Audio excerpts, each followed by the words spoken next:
पाप हुए हैं कि रोम कांप जाए। गलतियां हुई हैं, लेकिन अब उनका प्रायश्चित कैसे हो। सूत शौनक ऋषियों के बीच में यह संवाद, मनु और सूर्य नारायण के बीच में संवाद चलाए। प्रायश्चितम प्रेक्षामि षडोत्तम मुनि पुंगवः सर्वेषामेव वर्णानाम शुद्धिमाये यथा रवि। शौनक ऋषियों को सूत जी कहते हैं, अब प्रायश्चित कर्म सुन लीजिएगा। जो मनु जी महाराज के सन्मुख स्वयं भगवान सूर्य देवता ने किए गए पापों का प्रायश्चित बताया, वह प्रायश्चित की बात सुन लीजिए। प्रकट पाप हो या गुप्त पाप हो, पाप तो पाप ही है। चाहे जान के किए हो चाहे अनजान के किए हो, वो पाप तो पाप ही है। लिखा है यहाँ पर, क्या है, प्रकटम प्रकटे नैव रहस्येन तथैतरा। व्यक्ति कुछ पापों को उजागर नहीं करता, उसको लगता है कि ये तो किसी को पता ही नहीं है, ये तो मुझे पता है और किसी को पता नहीं है। भगवान भास्कर कहते हैं कि हम 14 लोगों की दृष्टि उसके अच्छे शुभ और अशुभ कर्म के ऊपर रहती है। मनु को भगवान बोले का धरती देखती है, जल देखता है, आकाश देखे, 10 दिशाएं देखे, चंद्रमा देखे, मैं स्वयं उन्हें देखता हूं। उनकी इस कुबुद्धि के लिए हम लोगों को लाज लगती है। हम लोग अचंभित होते हैं जब वह पापकृत कर्म करता है। तो प्रकट या अप्रकट, गुप्त या सामने प्रकट, जो भी पाप हैं उन पापों को नष्ट करने के लिए प्रायश्चित हमारे वेदों में कहा। जो वेद तथा धर्म शास्त्र में पारग, काम क्रोध लोभ मोह हिंसा से रहित, शांत स्वभाव तथा जितेंद्रिय, ऐसे 21 अथवा 7 अथवा 5 अथवा 3 व्यक्ति जो कहें वही धर्म है। तुम अपने मन मुताबिक, तुम्हारे 7 लोग तुम्हारे किए गए काम की बड़ाई करें, 21 लोग बड़ाई करें, 3 लोग बड़ाई, अच्छा करोगे तो समाज आपकी बड़ाई करेगा। भगवान कहते हैं, सूर्य नारायण वेद का यह मत है, ब्रह्म हत्याकारी महापापी है। ब्राह्मण को मारना वह भी ब्रह्म हत्या है, ब्राह्मण के धन को चुराना वो भी ब्रह्म हत्या है। ये भगवान सूर्य नारायण बोले। भगवान सूर्य नारायण कहते हैं कि आपने किसी क्षत्रिय को भी मार दिया, और क्षत्रिय भजनानंदी है, क्षत्रिय साधु है, या क्षत्रिय ने गुरुदीक्षा ली है, तो इस ग्रंथ में लिखा है, हमने पहली बार पढ़ा, भगवान सूर्य कहते हैं ऐसे क्षत्रिय को मारना भी किसी ब्रह्म हत्या से कम नहीं है। किसी वैश्य को मारा, वह वैश्य गुरुजनों से जुड़ा है, गुरुदेव के द्वारा मिले हुए मंत्र का जप करता है, देवी देवताओं से जुड़ा है, उसने अपने हाथों से शिवालय देवालय और गौसदनों का निर्माण कराया है। ऐसे वैश्य को मारने पर भी उसका अपराध है, वो ब्रह्म हत्या का ही पाप लगता है। कनिष्ठ वर्ण का व्यक्ति भजनानंदी है, सेवाधारी है, धर्म कर्म से जुड़ा है, गुरुजनों से जुड़ा है, कनिष्ठ वर्ण के व्यक्ति को, हरिजन को भी मारने पर पाप ब्रह्म हत्या का ही लगता है। ऐसा श्री मनु जी महाराज को भगवान सूर्य नारायण बोले। यहाँ तक बात आई समझ में? आगे चलूं? जयकारा लगाइए, बोलिए बांके बिहारी लाल की जय। तो कहा कि ब्रह्म हत्या महापाप है। गुरु पत्नी गामी, गुरु की पत्नी के साथ में कुकर्म करना, सोने की चोरी करना, शराब पीना और इन महापापियों का साथ देना, वह भी, उसकी भी संज्ञा महापापियों में है। बहुत ध्यान से सुनेंगे। गुरु पत्नीगामी, स्वर्ण की चोरी करने वाला, शराब पीने वाला, पशुओं को मारने वाला, ये 5 महापापी हैं। जो इनका समर्थन करता है उसकी भी भैया गिनती इसी में चल करके आती है। अब सुन लीजिएगा इन पापों से बचने का उपाय। यदि किसी ने ब्रह्म हत्या की है, ब्राह्मण का धन चुराया, भजनानंदी को मारा, ये अपराध किए, तो लिखा पुण्य तो द्वादशे वर्षे ब्रह्म हत्या व्यपोहति अकामस स्मृता शुद्धिम कामतो मरणांतिकी। इस श्लोक में लिखा है कि 12 वर्ष तक वन में रहे, गांवों का मुंह न देखे, वही नदियों का पानी पिए, वही पत्ते खावे और वही किसी साधु से मंत्र लेकर के जप करे। ब्रह्म हत्या का प्रायश्चित 12 साल से पहले पूरा नहीं हो सकता। इसलिए कहा गया है कि भैया जीवन में ऐसा कोई काम न करना कि ब्राह्मण के ऊपर कुठाराघात करना पड़े, भजनानंदी के ऊपर कुठाराघात करना पड़े। मैं ये बोल चुका हूं, भजनानंदी यदि क्षत्रिय भी है, वैश्य भी है, धर्म करने वाला, कनिष्ठ वर्ण का व्यक्ति है, यदि इनको मार दिया गया है तो वह पाप ब्रह्म हत्या में ही है। इस ब्रह्म हत्या के लिए कठोर वन में 12 वर्ष पहुंच करके जब तक जप नहीं होगा भैया तब तक उसका प्रायश्चित नहीं होगा।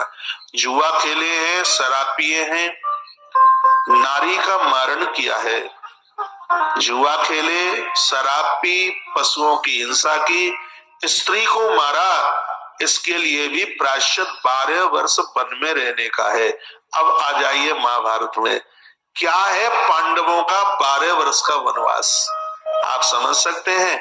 साक्षात धर्म की मूर्ति है धर्मराज युधिष्ठिर, यदि इस धरती पर धर्म युधिष्ठिर बन करके जुआ खेलने का पाप कमाता है, नारी को दाव में रखता है, तो उसको भी 12 वर्ष के वनवास के लिए प्रस्थान करना पड़ता है। 12 वर्ष, अरे ईश्वर के यहाँ लेखा जोखा, उसके लिखे हुए से कोई बाहर कैसे पहुंच जाएगा।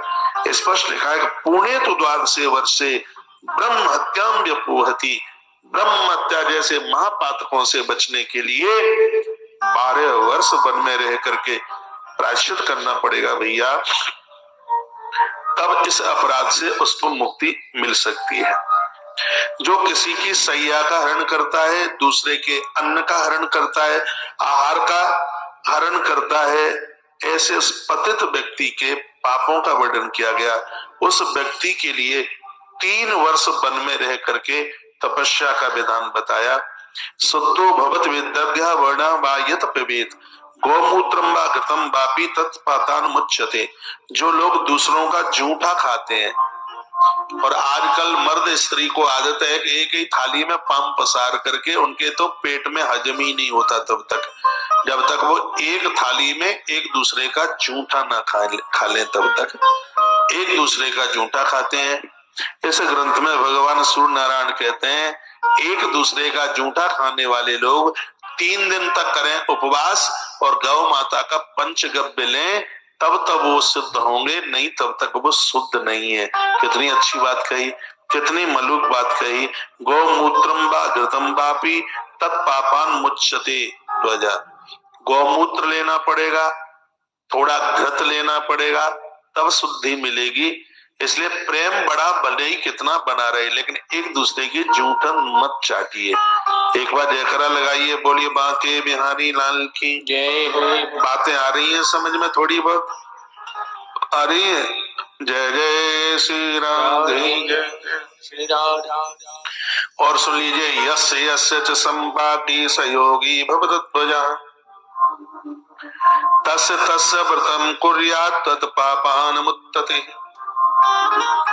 मातुलस्य सुता गत्वा सखी भार्या तथैव च अहोरात्रो शुतो भूत्वा तप्त कृच्छं समाचरेत्। उदत्यागमने चैव रात्रेण विशुद्धति ब्रह्मणो ब्राह्मणी गत्वा इक्षमेकं समाचरेत्। रेतसिकाजले यस्तु कृष्या शान्तवनं चरेत् वैश्यायागमने चैव प्राजापत्यं समाचरेत्। श्लोकों की कुछ कुछ व्याख्या समझ में आई होगी। ऋतुमती धर्म में नारी जब रसोई में जाने की अधिकारिणी नहीं है, उसके हाथ का जिसने भोजन खाया है या जिसने बना करके खिलाया है, जब तक ये दोनों के दोनों खाने वाले और बनाने वाले दोनों 5 दिन 5 रात्रि तक उपवास न करें, तब तक ये दोनों में से एक भी शुद्ध नहीं हो सकता।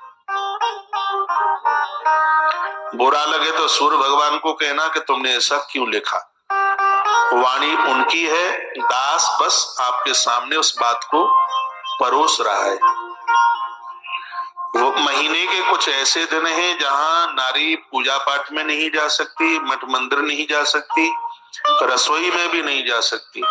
सूर्य पुराण जैसे अद्भुत ग्रंथ में कहा कि इस मर्यादा को यदि तोड़ा है, उसके हाथ का जो भोजन करते हैं वो भी इतने पवित्र हैं, और जो नारी बनाकर खिला रही है वो भी इतनी अपवित्र है। 5 दिन रात्रि तक जमीन में सो करके जब तक ये दोनों व्रत नहीं करेंगे, उपवास नहीं करेंगे, तब तक इनको शुद्धि नहीं मिल सकती। जब तक ये 5 दिन का व्रत नहीं करेंगे, इनके हाथ से सूर्य नारायण को अर्घ नहीं लगेगा, मंदिर में चढ़ाया गया फूल पुण्य तो मिलेगा नहीं, पाप और लग जाएगा। इसलिए अब समझ लेना कि कितनी गणित बात है। ये दास वह बात जरूर सुनाएगा जिसमें आप हिल जाएंगे। गलतियों का एहसास करेंगे और ये कहने से मैं चूकूंगा नहीं, जो कि आज इस पढ़े लिखे समाज में धज्जियां उड़ाई जा रही हैं उन महापुरुषों के द्वारा बनाई गई मर्यादाओं की। लौटकर वहीं आना पड़ेगा जहां से आप चले हैं। इसके बिना गुजारा नहीं है, इसके बिना गति नहीं है। पाप भी बताया और उसका प्रायश्चित भी संग ही संग बताया जा रहा है। कोई स्त्री सन्यासिनी है, गुरु पत्नी है, वैधव्य है, जिसका पति नहीं है, उम्र में ज्यादा है, वृद्ध है, कन्या है, अविवाहित है, ऐसी नारी के साथ यदि किसी ने कुकर्म किया, जब तक वो चांद्रायण व्रत नहीं करेगा तब तक वह शुद्ध नहीं हो सकता। ये भगवान सूर्य नारायण के शब्द हैं। एक बार इस बात को मैं फिर रिपीट कर रहा हूं, कोई साधु नारी है, कोई सन्यासिनी है, गुरु पत्नी है, वैधव्य यानी जिसका पति नहीं है, ऐसी स्त्री, कोई वृद्ध स्त्री है, उम्र में ज्यादा बड़ी है, कन्या है, अविवाहित बेटी है, इनके साथ में कुकर्म करने वाले लोग, सूर्य भगवान कहते हैं कि मैंने अपने पुत्र यमराज को यह अनुमति दी है इतनी ठुकाई पिटाई करना कि इनको अपने 10 जन्मों की याद आ जाए। ये भगवान सूर्यदेव कहते हैं। ऐसे ही वेदों पुराणों से संबंधित जानकारियाँ पाने के लिए हमारे चैनल को सब्सक्राइब अवश्य कीजिए। अगर वीडियो अच्छी लगी हो तो एक लाइक अवश्य कीजिए। फिर मिलेंगे ऐसी ही अच्छी और सच्ची जानकारियों के साथ। तब तक के लिए जय माता।